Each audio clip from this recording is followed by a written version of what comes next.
Skitty, if you're reading this, if God gave me a choice between you knowing my real name and home address and Kiwi Farms knowing it, I would rather Kiwi Farms know it. I legit find the thought of you and your followers having that information more scary than the thought of Kiwi Farms having it.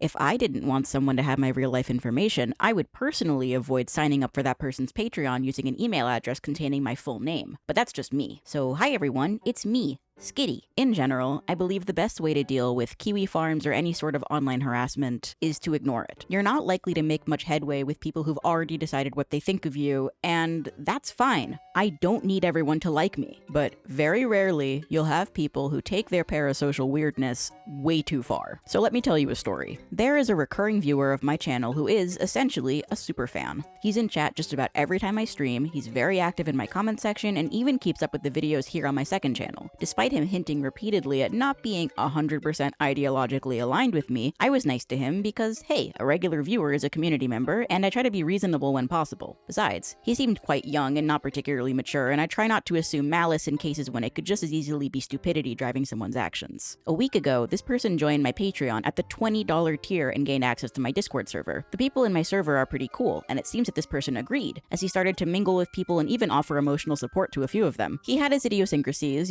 constantly talking about his obsession with 80s cartoons and his Five Nights at Freddy's plushies, but whatever. Have the interests you want, be who you are, we don't judge as long as you're not being disruptive. It also turned out that the guy was actually 42 years old, making him the oldest member in the server by several years, and only a few years younger than my mom. Then, this past week on Thursday or Friday, he started acting a little weird. Hey, I was hoping to have a VC tomorrow. I assume everyone is about to sleep right now. There's things I've been meaning to talk about, but I feel weird saying in text. Saturday would be fine too if you all have plans. By Friday night, he'd gotten pretty antsy and was musing about whether or not he should reveal his secret at all, even wondering whether a higher power was trying to tell him not to. Man, you ever have those days where you can't tell if something is an accident or a higher power trying to send you a message? So what happened is I was gonna send a message to someone telling them something I've been keeping to myself for a bit, which I'm kinda scared of making known. That's all I can say publicly. So I had made up my mind to tell them once I'm done bathing.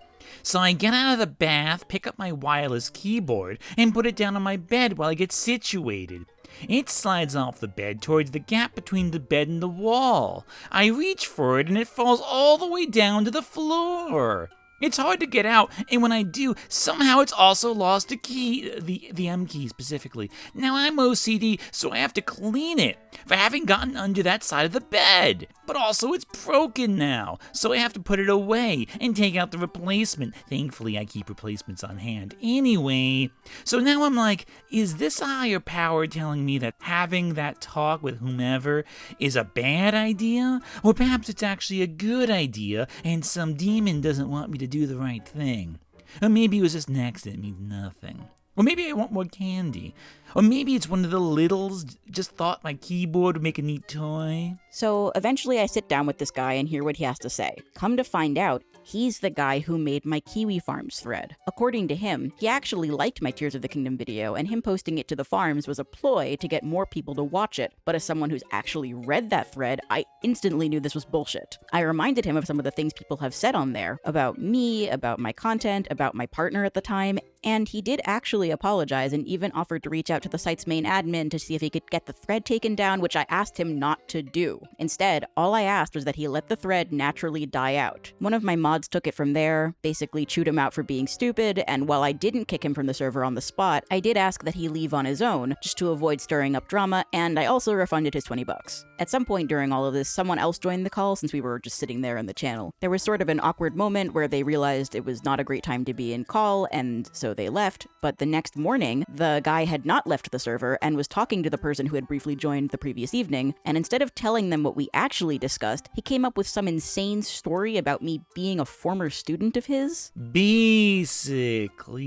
I was a teacher some years ago.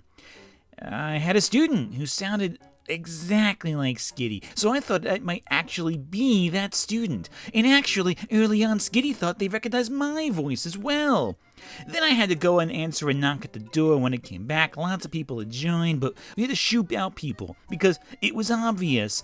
We were about to reveal some potentially identifying information. Both myself and Skitty like our privacy, you understand. But as we talked, Skitty kept naming people I had never met and places I didn't recognize, and I named things Skitty didn't recognize, and it slowly dawned on us that we had actually never met. We had actually been having these heartfelt catch-ups, but didn't actually know one another. It was awkward.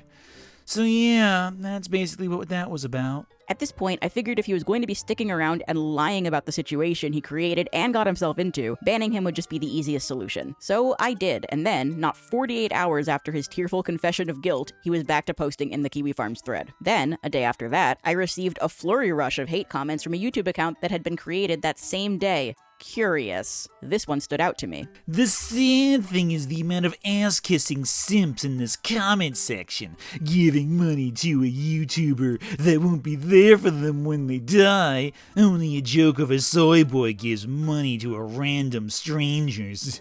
Yeah. Now, I can't 100% confirm that this is the same guy, but it's clearly the same guy. I warned him that if he kept harassing me, I would go public with this whole story, and he hit me with a so much for the tolerant left, which is funny, because the paradox of tolerance is entry-level philosophy shit. Anyway, tolerance is so 2016. We're more dark woke around these parts. God, that's so stupid. I didn't immediately speak up about what had happened because I wanted to give him a chance to quietly disappear on his own. Again, I don't like drama, but this morning I woke up to a tonally confusing essay on my thread, which included the following paragraph. In all honesty, lately, I found it hard to get a read on Skitty Beatty. My brain keeps going back and forth on whether her opinions are genuine but misguided / uninformed. Like Commander Black and Dragon Ball spent the whole arc thinking about the Red Ribbon Army had some great purpose when they found out it didn't.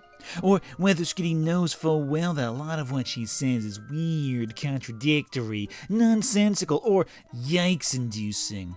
I tend to be an optimist, so I lean towards the former. Truth be told, Kiwis, I've often considered pledging to her Patreon so I could go to a Discord in the spirit of friendship and have an actual talk with her. But I'm also afraid to go through with it, because years ago I tried that with a different left tuber, and that wound up being a day where fate itself decided to fuck me over.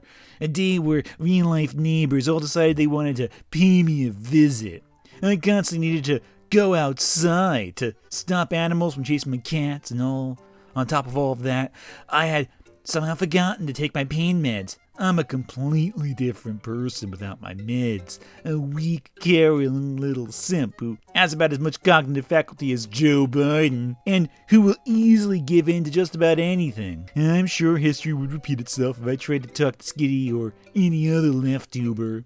For whatever reason, it seems like fate just doesn't want any attempt to extend the olive branch to actually work. Here he's thinking about potentially reaching out to me in the quote-unquote spirit of friendship, and keep in mind this is after he'd already been banned from my Discord, but says he's too scared to do it. So he finishes his post by saying he's looking forward to the Breath of the Wild video, thanks I guess, and will be ending the thread there. So cool, that's what I wanted, but considering the rest of his post is full of blatant lies, I don't really believe him. In conclusion, I'm making this video to remind everyone that I am a real human person despite my adorable plushy exterior, and you do not know me. To the author of these posts, your money would be better spent on a therapist than on my Patreon. I genuinely hope you become less lonely and dependent on online validation, especially if it's from the same people you're willing to throw under the bus and harass. I deleted all of your embarrassing posts from my Discord when I banned you, so you don't have to worry about those leaking or whatever. I will not escalate further if you can commit to leaving me alone. I do not want to have to make a video like this literally ever again. If you want to harass me, consider don't. I'm literally some random person with a microphone who likes video games.